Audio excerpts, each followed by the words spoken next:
Okay, guys, welcome to today's show. And I'm going to kick off today by putting a question out there. And that question is to really think about the most expensive decision that you've ever made.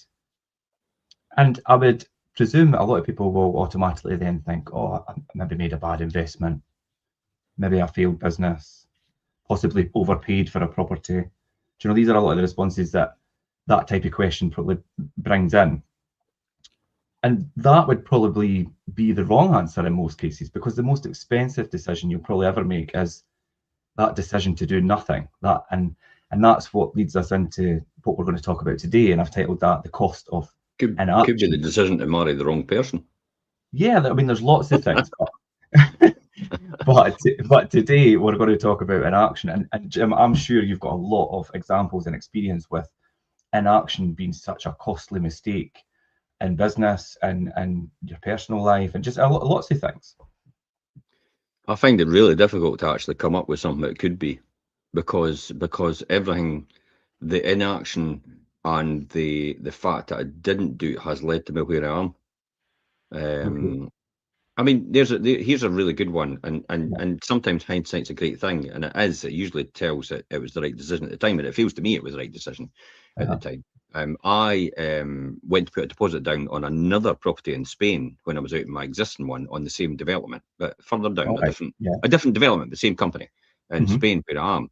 And I was a resale agent at that time, and I knew the prices were going to get put up to 250,000, and they were sitting on at something like 210,000 now. And I thought, bloody hell, I'm going to make a 40,000 gain straight away. Almost straight when away, that price goes up, and me putting a deposit on at 210, or I think it was 205 or something like that. And I thought, I'm going to make 40 grand. So quickly got in touch with the solicitor and everything like that, put my deposit down to 500 euros or something like that, and proceeded the wheels to go in motion. And lo and behold, a long story short, my solicitor just delayed and delayed and delayed so much that I ended up getting to the point where I thought, don't bother. I've lost the opportunity, because they kept putting pressure on me, and I'm going to forget about it. I lost 500 euros, but subsequently the credit crunch came along and wiped everybody out. So you could have looked at that, So you could have been thinking, God, that inaction's costed me, but then it's actually probably saved you. At the time, that inaction cost me, but it wasn't a man action; it was someone else's inaction. I couldn't do anything about it. The inaction you're probably talking about is actually just doing nothing. Nothing, even though you should be doing something.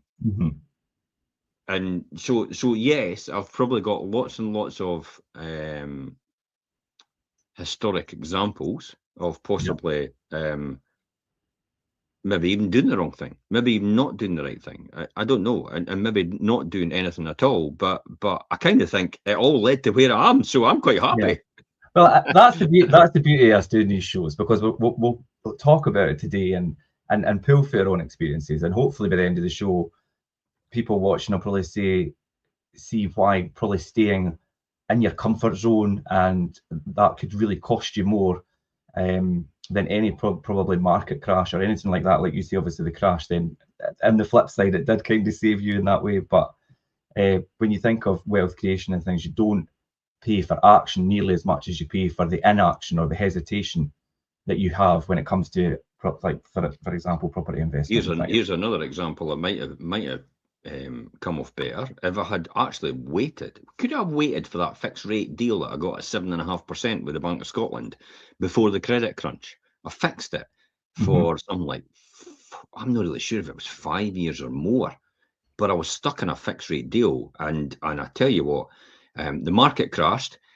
Interest rates went down to 0.5% or literally zero, and I was still paying 7.5%. And I'm thinking, if I hadn't actually run into that, and I maybe would have had a bit of an inaction, then it might have been a different story. But then the reality is, would it have allowed me then to get money out to buy more property? And the answer to that is no. Because they weren't allowing you to lend. So if I actually waited for the market to crash, and then it had then crashed, then I went to try and get it refinanced, they probably would have turned me away. I could have been a casualty at that time of the market. It's quite interesting, because I mean, as you're saying, these in real time at the time, some inactions possibly you could look at were costing you. But then when you take it for the long term, because you've had such a long journey through your wealth creation, I'm an you look at accountant. that, I you can wouldn't, make you anything look wouldn't good. change it because you've got to where you are. So really, everything, it's all relevant to where you are. Yeah. So that's the flip side of it, I suppose. Then I'm a statistician really at heart, and I'm an analytic and numbers. And it doesn't matter what happens, I could always spin it. I should have worked for some of the political parties. I could always spin it into a good story in some shape or form. That sort of thing. It's it's that. Yeah, it is the cost of inaction, but it is the cost of action. And probably in hindsight, would you do something different? But it's the whole thing about hindsight's a great thing. Yeah. It is. Well, we're going to move on. And we're going to talk about, do you know, that invisible bill that possibly people are paying, and there is that bill arriving at your door every single That I would day. be interested in, this invisible bill, because it's like the very fact that you said it's an invisible bill suggests straight away it's something we're completely unaware of, and it costs us money every single day, or the ability to have money every single day. I'll be interested to hear this. Yeah. So I mean, the invisible bill, and like you say, you don't see it, you don't sign for it, but you are paying for it. And that invisible bill, it's called, and it's something that you love, Jim, and it's opportunity cost. And that is the thing that, and a lot of people don't realize and don't take it into consideration. Do you know, when you start delaying investment decisions, or delaying starting that business, or delayed increasing your income, however that may be, your actions are your actions choosing a future with possibly less wealth in it. I mean, opportunity cost. We've done shows on this before, and I know it's something when you talk about this, Richard, and when you talk about this, sorry to interrupt you, but I've got a train of thought here. When you talk about this, look at it in this principle. Instead of actually investing for your future, you end up taking that holiday you think you deserve. And that costs you your future. Can I say that again? Yeah. That holiday you think you deserve ends up costing you your future. Did you know the difference? And here's a compounding example. The difference between 5% and 7% after about 30 or 40 years, it means that you will only have a third of the fund you would have had at 7%. Which is a big chunk. A third.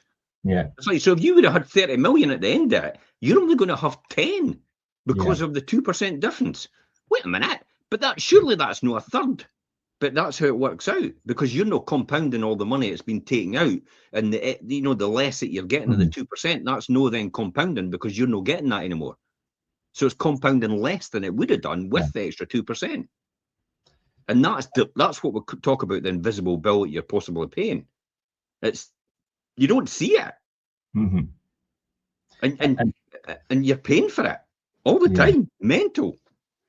Yeah, and people don't maybe understand or take in the full consideration of those small actions that they're doing at the moment. Like you say, taking that holiday, think, oh, I'll just go on holiday. How it's going to have that profound knock-on effect to their wealth further down the line in the future, and possibly their retirement. And you could have had so much more if you just held back that little bit earlier. Yeah, when you delay starting a business, here's a really good one. Delay starting a business. Okay, but do you know how many businesses have actually... most people would, when they get to a recession, wouldn't start a business. Well, basically, I started the business, and then the recession came along and almost wiped everybody out, and I still kept on. Yeah. Irrespective, I wasn't earning anything at all out of it. I wasn't even getting an income. I had to survive on my investments for about 6 years until I paid myself a salary. To keep How many things people running. would have quit by then? A lot of people would have bowed out a lot earlier. Quitting. It's like, I'll admit defeat when it's stupidity, but it wasn't. I knew at some point every dog has their day, and I knew I was building and building and building until a point came where we were all back on track, and I would be way ahead of everybody else in the game, because it is a game at the end of the day. It's like starting Monopoly. So you start playing Monopoly, you buy everything beforehand, and then somebody comes along and then starts playing Monopoly later on with you, with the same board. They start later on. It's like, oh, by the way, I own all the houses now. So you're paying me rent every single time. Yeah, every time somebody lands on that. It's a great one, eh? Yeah. It's like, so I would say start, but beware. I mean, I did the similarities between Brewdog and landlords, and how Brewdog failed and how landlords can fail as well. So it's probably really good to actually catch up on that one as well. it's probably important the lessons that Brewdog has actually taught us, and also will have taught other business owners, because it's not just landlords, it's other business owners, but over leverage, rapid expansion, running out of cash flow, you know, committing to huge fixed costs. And then the inaction out of that is, guess what? It's like when the time came and they had to do something about it, it's like they sat on their hands and did nothing. They didn't renegotiate leases. They didn't renegotiate their debt levels or their debt interest. They didn't do anything like that at all. They thought, oh, we'll just build ourselves out of it. But the appetite for that had actually run out, because the crowdfunding people, I was like, yeah, okay, there's only so many amount of people that could be fans, but your product life goes like that when in the beginning, and then it gets to the top, and then when it gets to the top of the product life cycle, it starts to drop unless you reinvent in some shape or form, and it will start to go up again and create another product life out of it, cycle. So that's the most. So Brewdog's a really good example about what happened and what you should have done next. That is a really good example, and it's how a business in one industry and the mistakes that were made and the inactions, but how they could correlate to another business, like you say, landlords and the buy-to-let market. Same thing, just different. The same thing, just different businesses. Well, isn't it? It's delay. Yep. It's going to cost you money. It's hesitation, mm-hmm. And it's it will be okay. Comfort zone. Yeah, it's that sort of thing. That sort of comfort zone that people get into. Now that all has a price overall, and most people never actually calculate that. That's what it is, really. It's that thing. I mean, what about if you take the two paths? If you take two paths, can you give us an example of this? Maybe two fictional people. Yeah. So yeah, if you think about two fictional people and these two different paths, say one's James and one's Daniel, and they're 30 years old. All right, James starts investing probably consistently, not huge amounts, but he's just disciplined in doing that. Daniel, for instance, on the other hand, he says, oh, I'll start it when I earn more money, or I'll start it when the market starts to drop, or I'll start it when things feel a bit safer. 10 years down the line, James has assets that's actually working for him. Yeah. Do you know how I have loads of people like that? It was they had started off with me over 30 years ago in property investment. I've got loads and loads of, because we've got a wee bit to talk about this. So we'll give examples. I've got lots of people that started with me in the beginning at property investment over 30 years ago. A lot of them are no longer in it today. They're no longer in that investment vehicle today. They actually sold because they thought they would get rich pickings. So what they did was they chopped down the tree that bears the fruit. They sold maybe because legislation or taxation was getting too encumbrant for them. Now, why is that? It's because they were geared wrong. They were set up wrong. They hadn't done any risk aversion. They hadn't done any risk analysis. They hadn't done any sensitivity analysis. This is all probability based, remember, sensitivity analysis, risk analysis. This is all what I was taught in statistics and risk management. So they hadn't done any of that in the beginning. So when more or less, I wouldn't even say a storm came along, when a light wind came along, or a breeze came along. It's oh my God! It's like I'm on the margin. I'm struggling. It's like this is going to get. It's the fear. The fear came in, and they built this mental monster in their mind, and it got worse overall, and they just like panicked. And immediately, it's the whole thing about what Warren Buffett is. It. He says when people are greedy, that's when you should be fearful. And when people are fearful, that's the best time to be greedy. Yeah, that's when you should be. Because they're offloading. And you're, I'll buy. Yeah, definitely. Yeah. Oh, market going down? Yeah, I'm buying, because it's like these are blue chip stocks.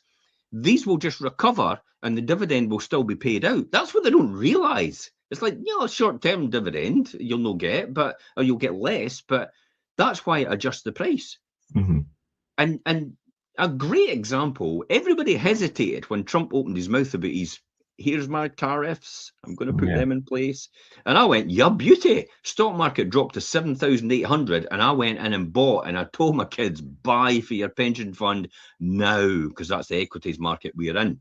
Now, I think Ben was the only one that did it. And look, a year later it is now, and the stock market has just had gone up to 10,800. Just let me put that into perspective. Yeah. 3,000 divided by 7,800 is a 38% increase in what you invested last year. Who gets a 38% return? Have you exercised that now? Where'd you get a 30% return in 1 year? You don't. I wouldn't say time the market though, because you can never time the market. History has demonstrated throughout all its time that you can't time a market. And stock picking is probably the worst thing you're going to do. Index funds is probably the one. Jack Bogle, Vanguard, he founded the Vanguard Low Cost Index Fund. Now he died in 2019 or something like that. But I tell you what, this was the guy that solved it for the small investor. Because before then, there was no such thing as a small investor. And everybody laughed at him when he said, I'm going to do an index fund. I'm going to do it low cost. And everybody just laughed at him. Now Vanguard oversees something like 3 trillion in assets. So do you think he jumped at the right time? Do you think, when you think about it, an investment strategy, but you're absolutely right. If you go back to that, the difference between James and Daniel, James was, I'm 30-year-old. Some people will even say I'm 40-year-old. Oh, I'm too late now.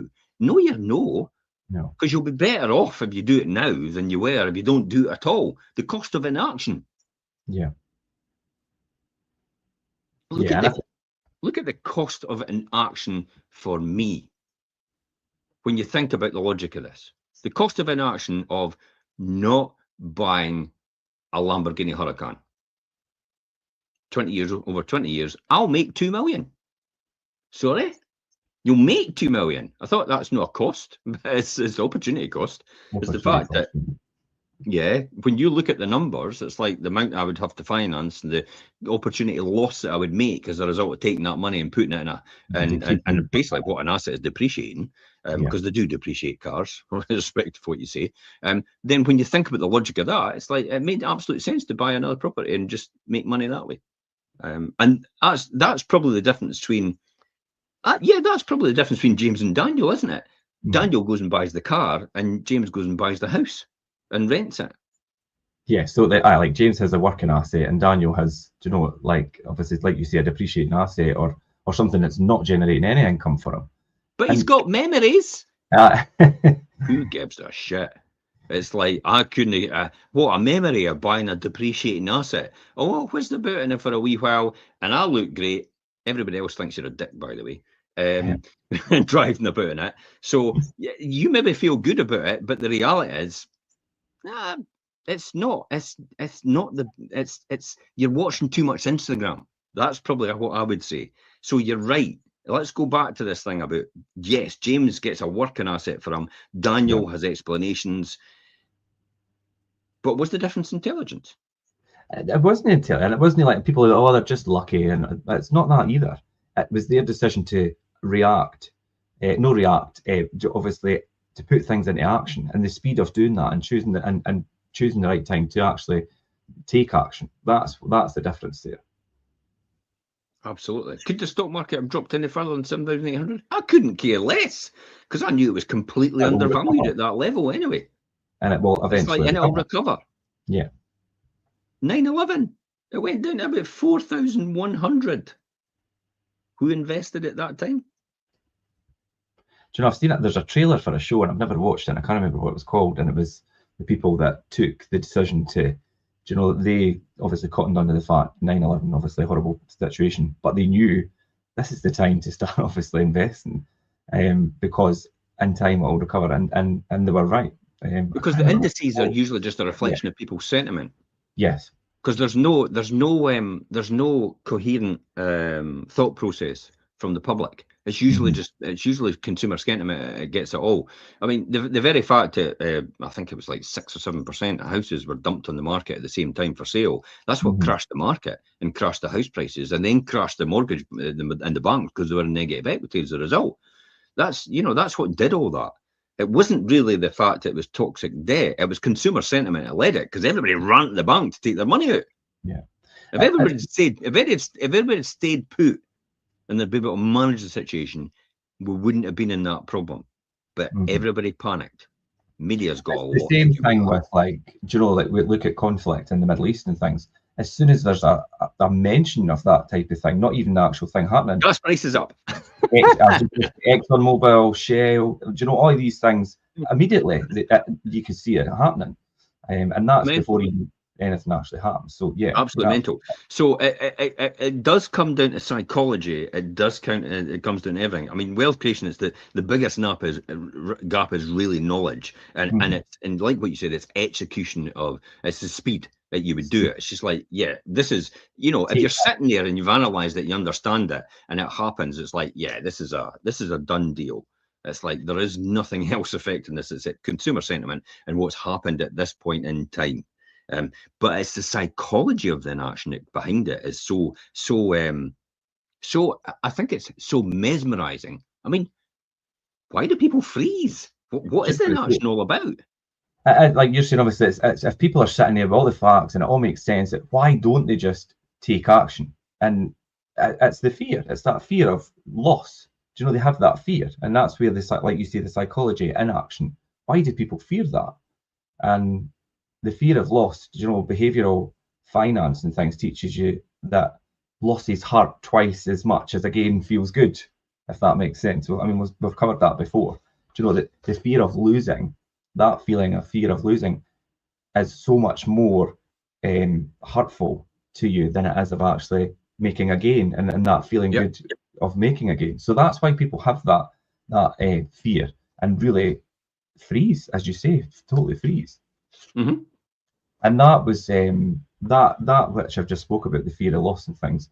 It was famously explored by a psychologist, Daniel Kahneman, and it's called prospect theory.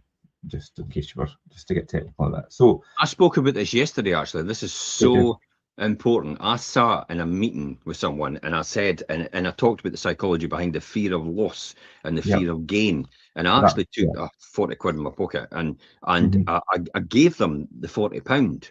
And it says, how do you feel? And they went, oh, I feel absolutely brilliant. I feel elated. Yeah, that's great. And all the rest of it. And then I took it off them quickly. And I says, how do you feel now? Oh, I'm fuming. I says, now, the elation that you got from it and the annoyance that you got from it, what was the elation like on a 1 to 10? And they went, yeah, it was probably about a 5 or 6. And what was the annoyance like, you know, taking it away? It was probably about a 9 or a 10, almost right up there. And it's what you say, it's the we fear, the most we fear is the loss. Yeah. That's a really good, like, real-time example that you used, obviously, with the £40. But, and it's just like the example I've put down here, and it's like I've wrote, like, the fear of losing, say, £10,000 is more than the desire of actually gaining the £10,000. So then what do? You don't play the game at all. So you save yourself from the, and that's where that fear comes from. So you save yourself from the loss. Fear of rejection. Yeah. Why do people no phone people back? You know the amount of salespeople that actually don't phone a prospect back and don't follow up, and then they wonder why they're not getting the business and somebody else has got it. Because they're the ones that picked up the phone to them or spoke to them or interacted with them. Absolutely. But it's because they fear the rejection they're going to get. When in actual fact, if they phone back, they're more likely to get it than not get it at all. It is so amazing how people, especially salespeople, just don't get that. And it's like they shouldn't really be salespeople, to be honest. The difficulty with salespeople in the UK, for example, is salespeople tend to be what we call the yellows, which is like they're sanguines, they're upbeat, they're outgoing, they're life and soul of the party, and people love them. And they've got a wee touch of they're driven, but not too much. So they're outgoing, and that tends to be what estate agencies like. That's in here. If you go over to the US, where people are self-employed, totally different. It is a completely different attitude. They are reds. They are choleric, what you call them, I think it is. And they are determined. They are going to get this business come hell or high water. They are proper salespeople. They are competitive. They want to get the edge on everybody else. They want that business. And to them, it's a live or die situation. sanguine. It's like, oh, if they don't want to choose me, that's okay. It's that sort of thing. It's like, my God. It's like, and that's why in the UK, for example, we have the lowest estate agency fees in the world. That's crazy. Because we're just like, we're namby-pamby about how we do things. We know this, and you might find some people go, oh, well, I like that, rather than actually somebody that's forceful and pushy. You don't need to be forceful and pushy. You just need to be direct and forthcoming, I think. You need to be driven. You need to be driven. You need to tell the truth. You need to understand you need to constantly evolve, constantly learn, constantly get better at what you do. You need to be you need to almost want to be a craftsman or a craftsperson, woman, man, whatever. As in that field, it becomes a passion within you. And that's why you end up being the top at what you're doing. But it's the fear. It actually gets people. It's the fear of the loss and the rejection. It does it at all. Analysis paralysis. I talk about this all the time. You do. I was just going to say, I was going to let you lead with that. I've got somebody that still does this today, and they've never ever bought a house yet, and they've known me for 20 years, and they've always talked about investing, and they've always said, do you think? And I'm going, yep, you should invest. And over the last 20 years, they've never bought anything. And it's because they analyze everything. They ask too many questions. They don't make a decision. They watch too many podcasts. They get too many conflicting opinions. They watch too many YouTube videos. And it's not because you're not really stuck because you don't know enough. You're stuck because you haven't made any decision. Yeah, analysis paralysis is like, it's so good to have a lot of information and it's so good to ask questions, but you could overdo it, and then Have you ever heard the phrase, just shit or get off the pot? Yeah. That's exactly what it is to these people. Analysis paralysis. Just do it. Done is better than perfect. Yeah. I've heard you say that a lot of times. Yeah. But the comfort thing as well. I mean, people have a kind of comfort addiction. People get so consumed by their comfort zone. It just feels so safe for them in that comfort zone. But it's so expensive. It's so financially expensive to be too comfortable. Yeah. I feel so good. I feel so safe. I remember years ago, Jim, and we had a conversation, and we were talking about the time, and you're like, you're too comfortable. And I remember thinking, do you know, like how you take things a wee bit, and I thought, and see, once you understand, I'm like, oh, you're right, I am. And you'll be thinking, I've not got a big house, I've not got a big car or anything like that. Why am I too comfortable? It's like, no, you're too comfortable exactly where you are. Yes, you don't need to. This is why a lot of, and I saw it in industry, especially among the directors of companies and even the senior employees, they were encouraged to have families, to get bigger houses, to get bigger cars, and they were encouraged to do that, to amount a huge amount of debt. So then, therefore, they could never leave. They're stuck there. Yeah, they're stuck with the company. I know a drinks company that does that very well. Yeah, pays people an absolute fortune to be on their line and just do general maintenance, general jobs, and you can't get that anywhere else without some level of skill in that field that you're going to go to. So you can't get out of it. You're stuck there for the rest of your life. And they all drive Mercedes, and they all live in big detached villas. And they all go on expensive holidays. And I'll be honest, they maybe love it. But when it comes to weathering a storm, anything goes wrong, it's like, or you get paid off, it's like, holy shit, now you're in it. Yeah.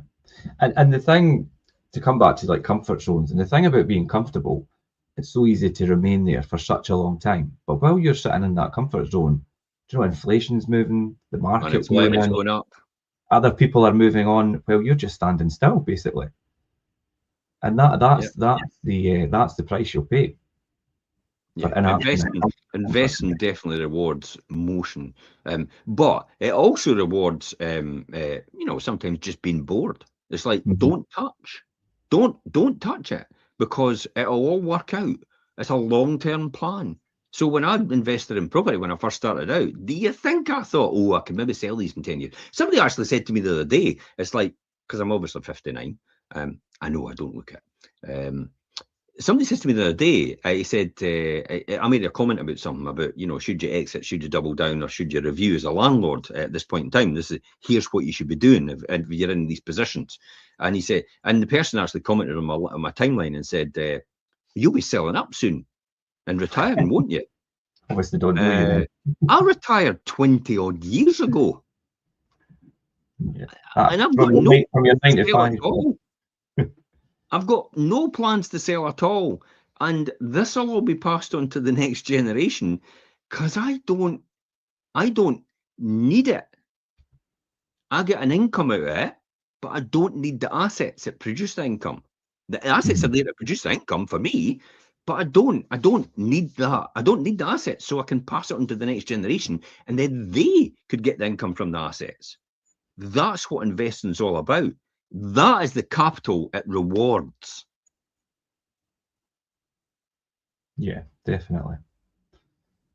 The real world examples I was going to touch on, and you already touched on about like the 2008 and things, and when we had like major market crashes and things like 2008, 2020. Do you know that? I wish I'd dived in at Liz Truss, but I never noticed that coming in when she did that stupid budget, and everybody went, "Oh my God!" and the world panicked, and I wasn't on the ball at that point in time, and the stock market dropped quite considerably, and I thought, God, I wish I'd jumped in at that time again. But hey ho, I've got 2 out of 3 ain't bad. I should write a song with that, shouldn't I? Already. But the 2020 thing, that's a good example. I mean, we spoke about 2008, but 2020 is a good example because you've got, experience, and we've got experience with your portfolio. I mean, a lot of investors panicked, and some of them stayed out, but the ones that sold up and moved, I mean, they missed that recovery, and the recovery was great. Yeah. I mean, look how you benefited from that, because look at the amount I bought just before the recovery. At that time, yes. Happy days. That wasn't the timing, to be honest. That was just like, I had been sitting for quite a number of years. I mean, the last time I bought a property was probably 2010, 2011, maybe.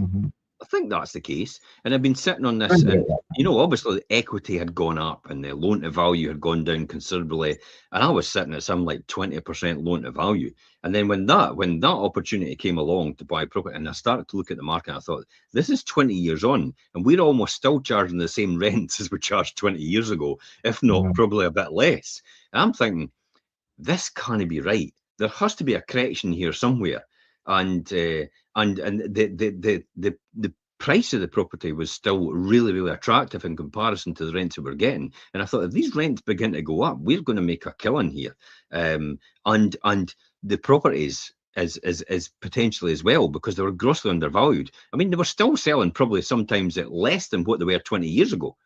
And I'm like, there's got to be a correction somewhere. And then that's when I realised, and that's when I started talking about online about there's a correction coming, especially when I looked along at the East Nuke and stuff like that. I thought, there's a correction coming. This makes no sense. The number of times somebody's salary to the average price of a property is grossly down in comparison. I mean, when it gets over 6, that's when you say, oh, the market could be overheating. But when it's below 6, it's like, wow, this is, there's something coming.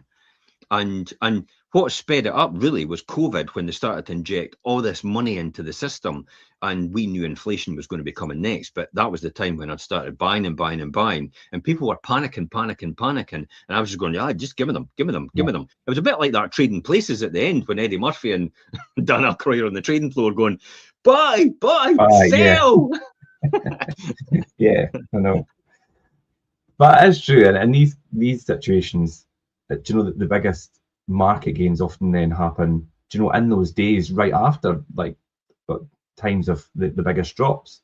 And if you miss out at that time, then your returns that you could have had completely collapse. And that's where inaction during fear it could be incredibly expensive. Incredibly expensive, yeah. And that's why just now I'm sitting on things, sitting on my hands. Because it's like, I have got no plans unless there's a one here or there. I think to myself, that looks good. That's an attractive proposition to do that. Unless a portfolio comes along at a real good price and it makes absolute sense, that's the only reason I'll do anything. Other than that, I can wait. I can wait because Mhm. it's not me it needs to wait. My kids can wait as well. Because Yeah. when I'm gone, they'll be doing the same. Your strategy, Jim, and it's always if there's a good investment and the numbers work, no matter what time it is, do you know what year it is, or if it's right that time, then and you want to do it, then you'll do it. So Whereas, when you like, look at when you look at the example of my kids, it's like mhm, Tony runs the fund. yeah, But Tony doesn't do the day-to-day stuff. She just mhm, oversees the numbers and makes yeah, sure they're right. And yeah, that's it. All she's doing is that now. It's you guys that run the fund, really. mhm, yeah, So Tony just makes sure she oversees the numbers, makes sure the numbers are right, makes sure the occupancy rates are right, and everything's back on track and everything's going as it should be going. And that's it, really. That's no hard to do. Do and you it works. think you can have a child that could do that? Because she's got another job somewhere else. Mhm, She works as a postie. yeah, And she's happy doing that, but she loves this bit.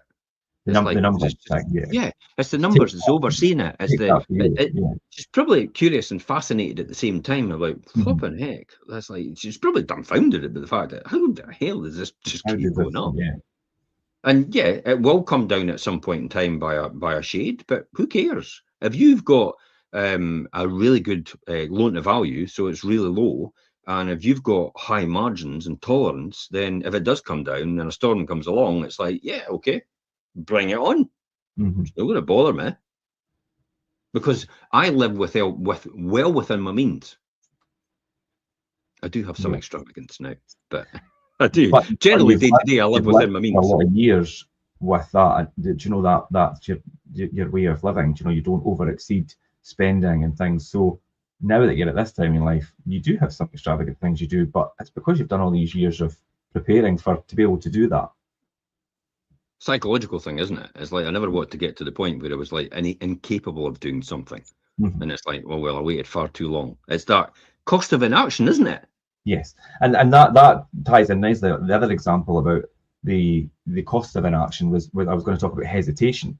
And if we take property, for example, do you know, Hmm. hesitating, investors who hesitate when trying to build their portfolio, and it's like a lot of people, for instance, say back in 2015, they thought, oh, wait, I'll just wait it out and see if prices drop, and then you know, 2016 came, and then 2017 came, and before they knew And it, then we were in 2021, we were in 2021, and it completely exploded. yeah. And what did waiting cost them? It lost them a lot of equity, it lost them a lot of leverage, and it cost them all those years of appreciation and value that they could have achieved if they'd just Yeah. bought in 2015. Do you know what they say now? I've missed the boat. I missed the boat Like, now. And there's then give another up. boat. Yeah, Hello, McFly. There's another boat. You just get on the next boat. You get on yeah, the next train or whatever it is you're getting the vehicle that you're wanting to use. You just start now. And investing, you know, the best time to invest was yesterday. The not second now. best time is today. Yeah, It's the cost of hesitation is absolutely unbelievable. It is costing you a fortune. Anybody tuning into this right now and anybody listening will have done this at some point, and you yeah, have nailed it on the head about the cost of inaction when it came out. Oh well, I'll wait for the house price market to dip. There's got to be a correction because they're listening to the furus, the fake hmm gurus out there. Oh, there's got to be. Kiyosaki's been talking about house price crash for 10 years. yeah, Do you know Simon Zushi? I mean, I know Simon very well, but Simon is absolutely fantastic. He's probably the best of the property trainers in the PIN network that he created. yeah, More admirable, I would say. But Simon even got on that train at one point in time at COVID and said the property market's going to crash, property market's going to crash. And then he had to come sheepishly on the following year and say, I'm sorry, it didn't. It yeah. actually rocketed. It went in the other direction. Yeah, Yeah, and but you know, I'll give him his full due. The fact that he's probably the only one that apologised. I stood up. Everybody else said Yeah, that. I think I got that wrong. Yeah, Yeah. Whereas well, I you know was what? sitting I got going, that. I was sitting swimming against the tide, going, I don't see the starts to thinking that to hold that up. Now I don't believe that at all. I don't think that's true. Yeah, I think if I remember at the time, and we've probably got it on camera, that you were quite. I think this is going to go in the other direction, but you could never truly predict that, like you said earlier. But Yeah, if you've and got the it's the right whole thing. knowledge, It's like it's for me to do that for myself. And I was saying to people, this is why I think it'll go in the other direction because of these things. And COVID, the injection of money just speeded that up. But I knew it was going to come eventually because we're even out of COVID and it's still going up. Yeah. But I never predicted that. So you could that. It just shows you. Yeah, I actually thought it was going to slow down and level out in Scotland. And it's like, it's still going like a fair. Yeah, I'm really surprised at the market at the start of this year, to where we thought maybe it was going to head. It's because products are becoming more creative in terms of the banks. It's because lending lenders become more creative. Interest rates and swap rates between banks are becoming in the money market are less. Therefore, they're predicting lower. They're maybe accepting lower margins on their tolerances. We're now seeing the introduction of 95% loan to value mortgages for first time buyers again. Yeah. And I think we're going to get to 100% again. And I think it's all going to creep back in. That's where 2008, that's where that happened. Yeah. Yeah. But I don't think it'll be a 2008. I think it'll just be a like, oh my God, what have we done? And it's like, and there'll be a correction somewhere, and we'll all settle down again, and then it'll start to build momentum again. Because as soon as you start creating adding value in your economy, and as soon as you start increasing things, then obviously that added value will trickle down to the people on the front, us, the people working in these industries and these services, and we'll go and spend, which will actually start all that cycle up again. The things to watch out for the now about investing, and this is not sit and do nothing. This is like just watch out for them. Unemployment's going up. Inflation will probably start going up because of the crisis in the Middle East now, and also you might find interest rates might not drop, and if they do drop, just be wary. If you're going to get a deal, I'm even thinking about just switching over and actually paying the penalty if they do drop more. Is actually fixed for a 5 year. That's what I would do to have certainty. And these are the things that I do. Interestingly enough, when you see growth targets, the UK 1.3 or 1.2 or something like that, China, oh yeah, boy, their growth has come out at under 5%. They have never had that for years. Now, I know for a fact that when China says their growth is 5% or lower, it actually means their economy is suffering. Even though we go, well, man, we'd love that growth. Not to them, it's a slowdown. When you think about the slowdown with China and the fact that their slowdown would ripple around the world, just things to be wary of. That's all. Yeah, I mean, you spoke about unemployment. I mean, what's unemployment just now? Is it 6? It's just about 6%, isn't it? It's 5.1 now. 5.1, it probably will go up again. Youth unemployment's appalling. Over 1 million out of work. Approaching over 1 million, and about, I think it's about 16% or something like that. I can't remember, but I know it's appalling. Or is it 30% of youth? Something like that. It could be. But it has gone up quite considerably. We get the picture, yeah. You could check for yourself. You just go on Google and actually look it up. See if you get someone Google or AI, look it up, and then fact check it, please. Sure, it's correct, yeah. Because it could be any idiot that said it. It's just, that's all it's doing, is bringing out together all this information for you then to make a judgment based on what it's telling you. But it could end up making things up because somebody else made it up somewhere else. Like I just said about the unemployment, about youth unemployment. I maybe got my stats wrong. I know it's just under 1 million, but I maybe got the percentage wrong, but it might actually pick up in the percentage. And then you listen to that and go, oh, well, it's only there, so that's no bad. And it's maybe no there at all, which it probably isn't. It's not actually accurate, yeah. So this is the compounding effect then. What happens is of action. Compounded does not only apply to money. Okay. Now this, for me, this is the one I learn about all the time: health, wealth, knowledge, expertise. I'm a literal sponge. I've written away actually to Richard Branson, name drop, the Now, and actually said about Necker and all the rest of it, because I got an email from them, and I was writing back about certain things, and I've talked about skills and everything like that. It says the biggest thing I learned out of Necker was actually getting around Richard and getting around Joan, and what I've learned out of that, and they're probably completely oblivious as to what they've taught me, just with being around them and how they've been.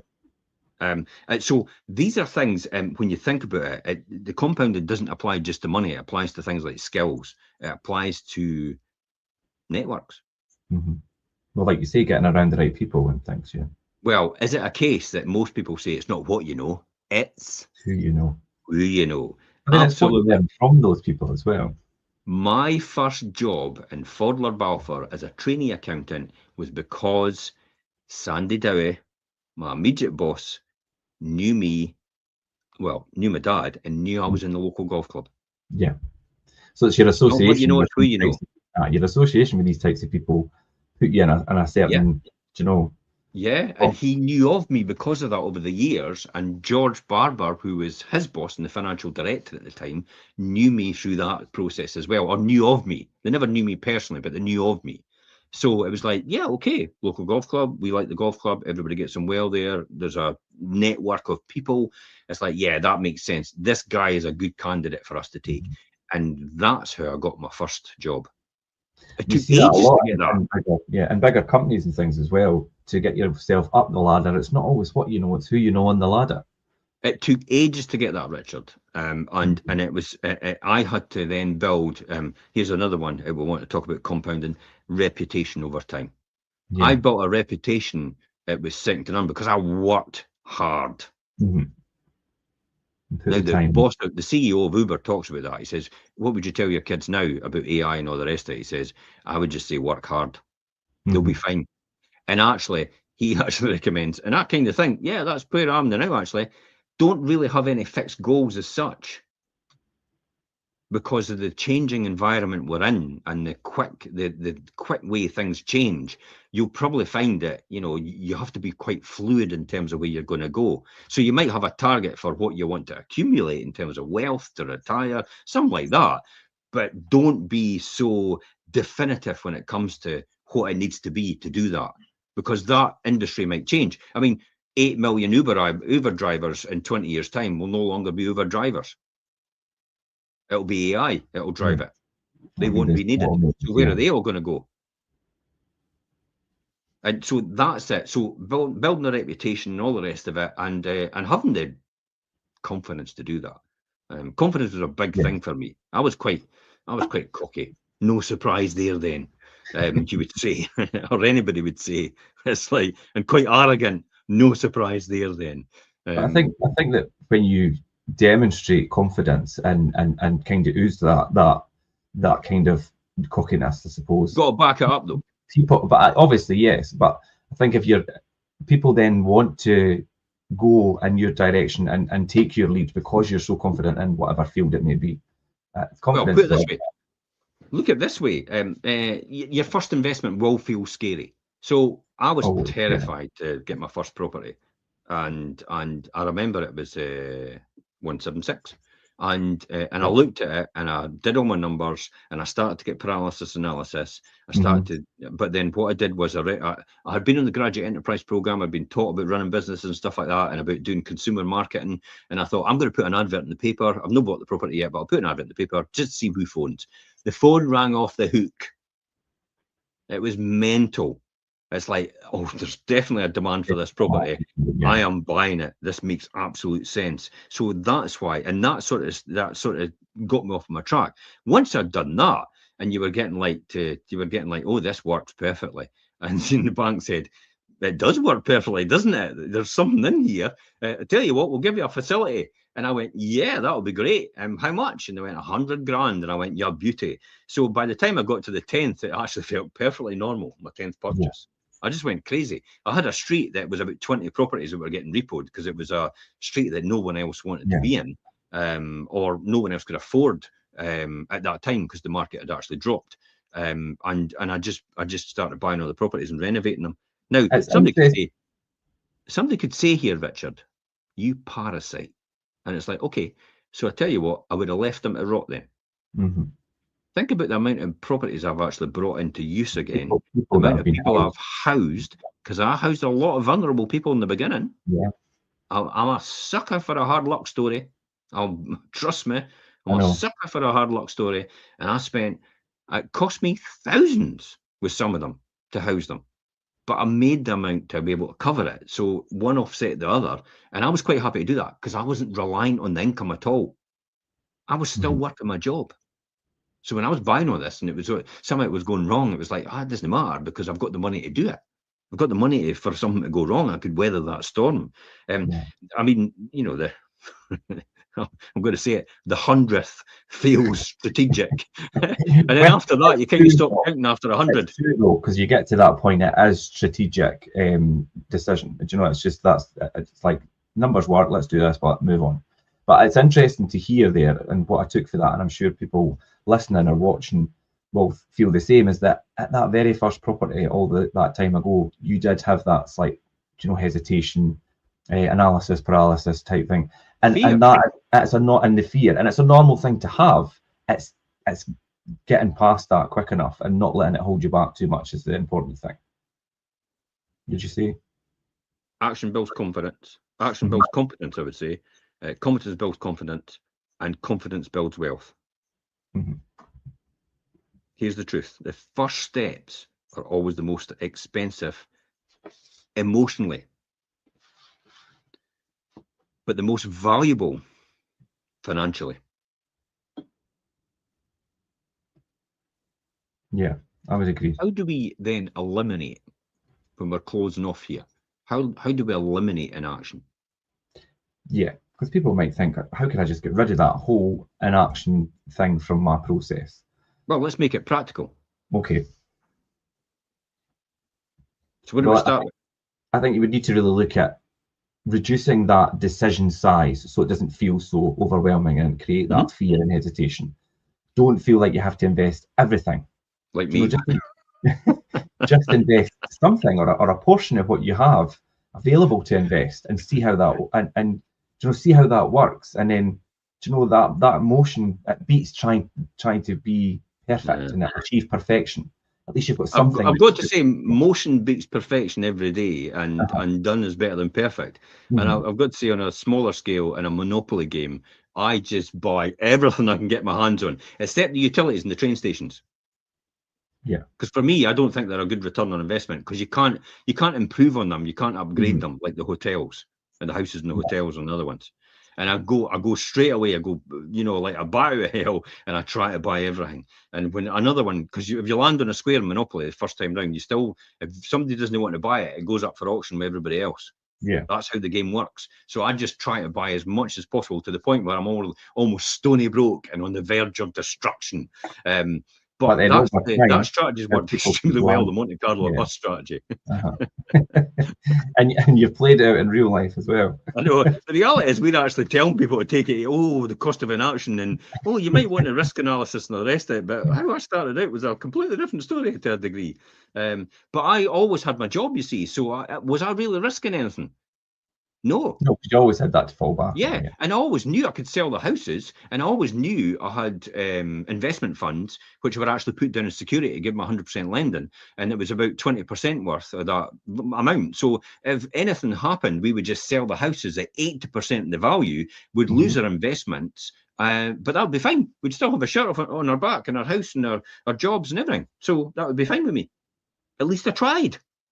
That's what I was bored about.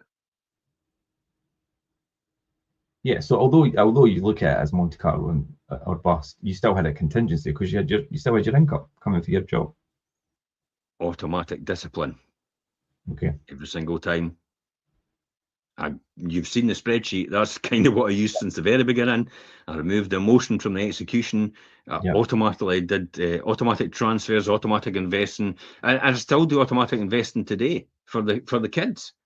Ever since I knew they were getting an allowance, even as a child, from the government up to the lower rate threshold into their pension, they were getting an allowance that they were adding it back. I was like, "Your beauty." It's like, I'm going to do this. So we're still putting the same amount of money in. I mean, today it's a fraction in value in terms of what it used to be all these years ago, but we've still stuck to it. And I did it in Spain as well. With my property purchase in Spain, €900 every single month for 20 years. Paid off the property completely. Interest rates were a record low at that time, which was brilliant, because the capital started eating into it quite easily over that period of time. Now I've got, as far as I'm concerned, I have a good investment.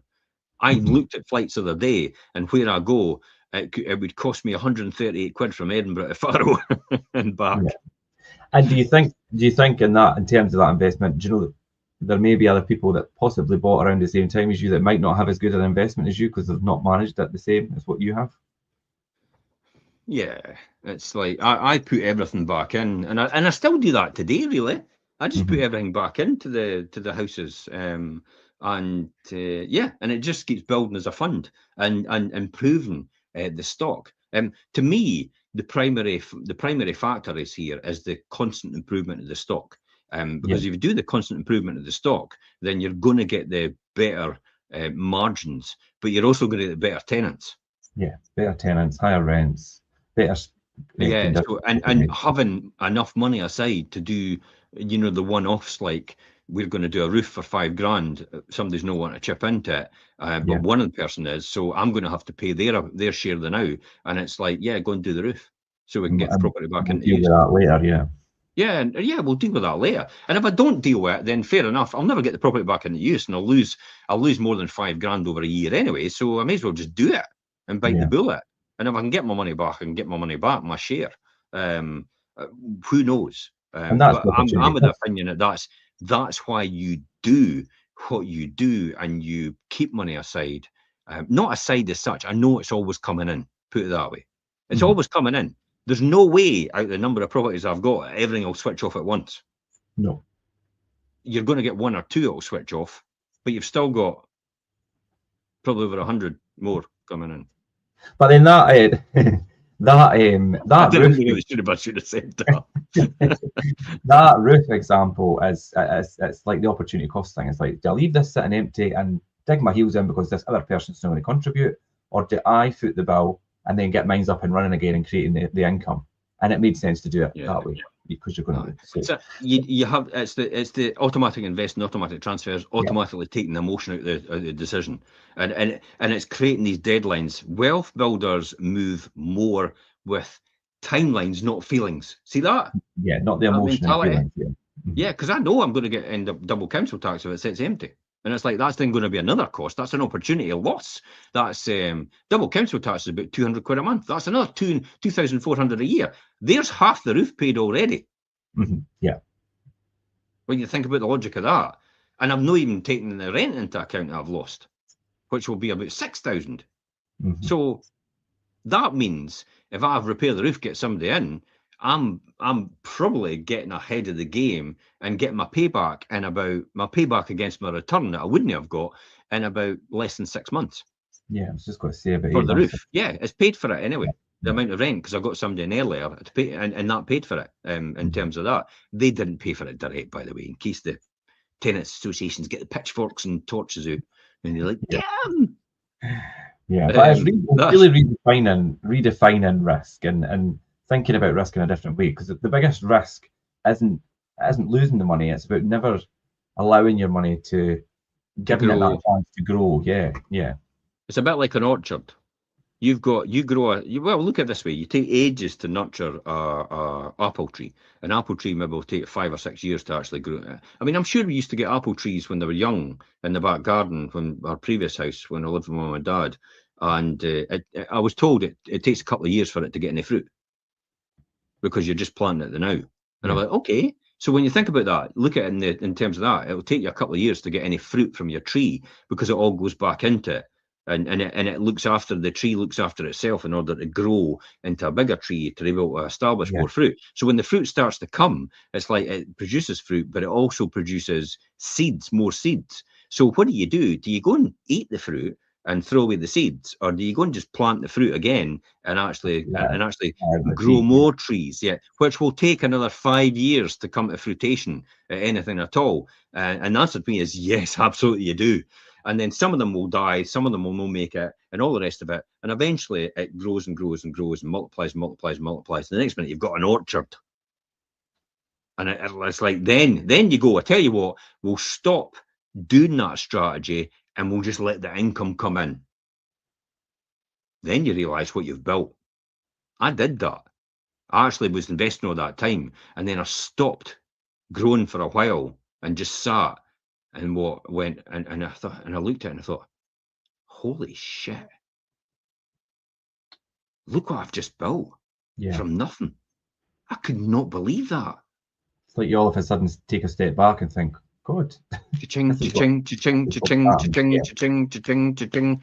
I was like, my God, and I'm not doing anything for it now. I did all the hard work in the beginning. You've done it It's like already. writing a book as an author. You write the book and you promote it and all the rest of it. Everybody buys it, and then all of a sudden it all takes off and everybody wants to have it, and you're on everybody's podcast and everybody then buys your book again. And it's like, and you've like, I only wrote this once. Mhm. A song, you know, it goes on forever. Royalties. Yeah. That's effectively what it's like. And anybody out there that says passive income doesn't exist, it does. Yeah. And I know how. Yeah. You don't know what you don't know, do you? You don't. And I think that a And lot that's of people what they don't know. Passive Yeah. income does exist. Yeah. And because they've probably not seen it work out, possibly for them or others, they don't understand that that's how it does work. Yeah. This is why I refer to what we've got as a family fund. Mm-hmm.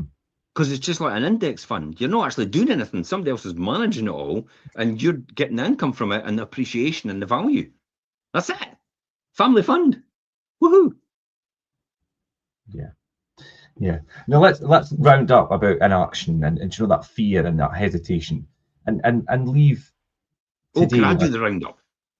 You round us up then, Jim. Go then. Yeah, I'll round this up because I tell you what. Let me leave you with this. Okay. 5 years from now, you'll either be grateful you started today, or you'll have the regret of wishing it you had.